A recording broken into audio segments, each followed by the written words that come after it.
कविता अपने माता पिता की बहुत लाडली थी। 3 बड़े भाइयों की बहन थी।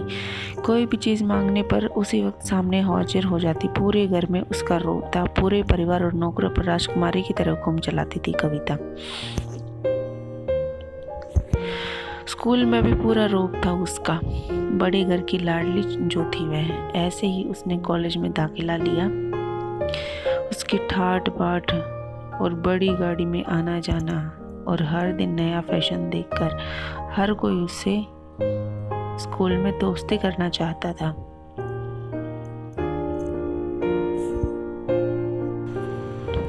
थोड़े ही दिनों में उसके बहुत से दोस्त बन गए।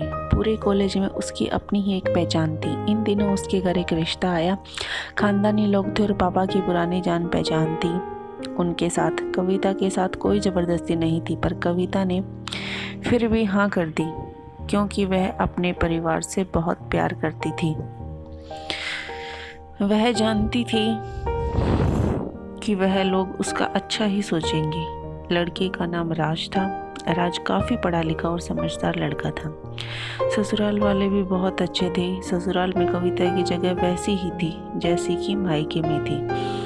कोई भी कार्य कविता की सलाह के बिना नहीं होता था। कविता सबकी लाडली बहू बन गई थी। फिर उसके घर एक बेटे का जन्म हुआ। उसका नाम उन्होंने राहुल रखा। राहुल कविता को जान से प्यारा था। पोता पाकर ससुराल वाले तो फूले नहीं समाते थे। कविता कभी कभी सोचती थी कि उसकी किस्मत कितनी अच्छी है। उसका हर अपना उसे कितना प्यार करता है।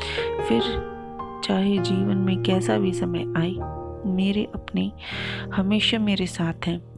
मैं कभी भी अकेली नहीं हो सकती। कितनी खुशकिस्मत हूँ मैं। पर शायद कविता की खुशियों को अपनी ही नज़र लग गई थी। एक दिन वह मायके जाने की जिद कर बैठी।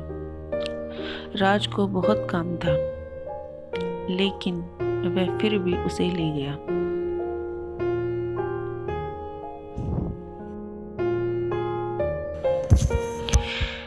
रास्ते में उनकी गाड़ी अन्य गाड़ी से टकरा गई। कविता, राज और राहुल बहुत बुरी तरह से जख्मी हो गए। काफ़ी दिनों के इलाज के बाद राज और राहुल तो ठीक हो गए, लेकिन कविता पूरी तरह ठीक न हो सकी। सर पर चोट लगने के कारण वह अपनी आंखों की रोशनी खो बैठी। अब कविता की किस्मत जैसे उल्टे पांव चलने लगी।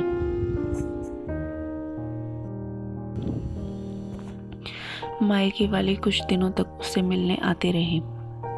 फिर कभी कभार फ़ोन करके ही पूछ लेते कि वह अब कैसी हो। धीरे धीरे ये सिलसिला भी कम हो गया। ससुराल वालों की सहानुभूति भी कम होने लगी। घर में किसी को पास बैठने के लिए कहती तो जवाब मिलता, बहुत काम है, अब तुम भी हाथ नहीं बटा सकती।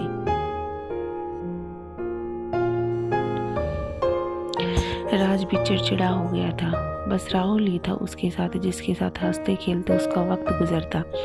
एक दिन कविता के हाथ से कुछ सामान गिर गया, जिसकी वजह से राहुल को हल्की सी चोट लग गई। कविता के सास ससुर ने राहुल को उससे अलग कर दिया कि कहीं उसके ना देखने की वजह से बच्चे का कोई नुकसान ना हो जाए।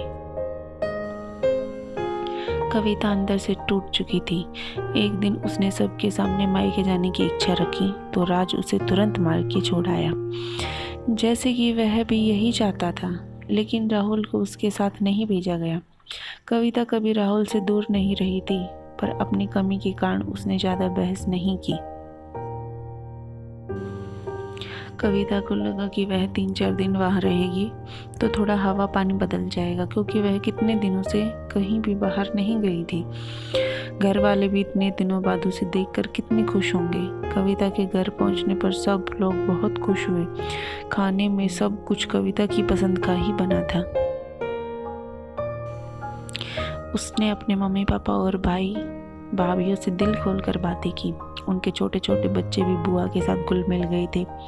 रात को सोने के वक्त जब वह कपड़े बदलने लगी तो उसे पता चला कि उसका बैग तो बहुत भरा हुआ था। वह समझ गई। वह बहुत उदास हो गई। कुछ दिनों तक तो सब ठीक रहा, फिर जैसे सब बदलने लगा, सबका व्यवहार बदल रहा था। सब लोग जैसे थक चुके थे उससे, सब घुमा फिरा कर पूछने लगे कि राज कब आ रहा है। वह बहाना बना देती, जबकि वह जानती थी कि उस घर में अब उसके लिए कोई जगह नहीं है। कविता से चलते वक्त कुछ ना कुछ नुकसान हो जाता, थोड़ी बहुत टोका टोकी उसे सुनाई देती, वह टाल देती।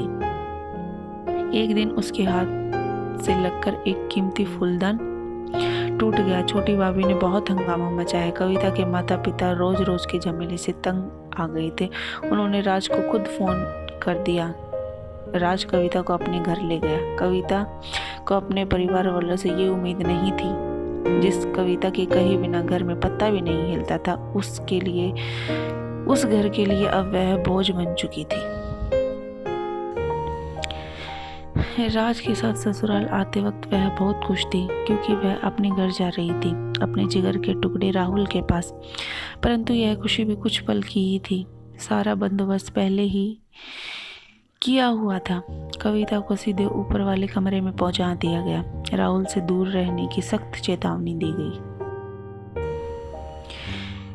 एक काम वाली लता को उसकी जिम्मेदारी सौंपी गई, जो उसके खाने पहनने जैसी ज़रूरतों का ध्यान रखती। कविता ज़्यादातर चुप ही रहती थी। कभी कभी काम वाली लता से थोड़ा बतिया लेती। उसके ज़रिए राहुल का पता चल जाता। सबकी लाडली बहू सबके लिए बोझ बन चुकी थी।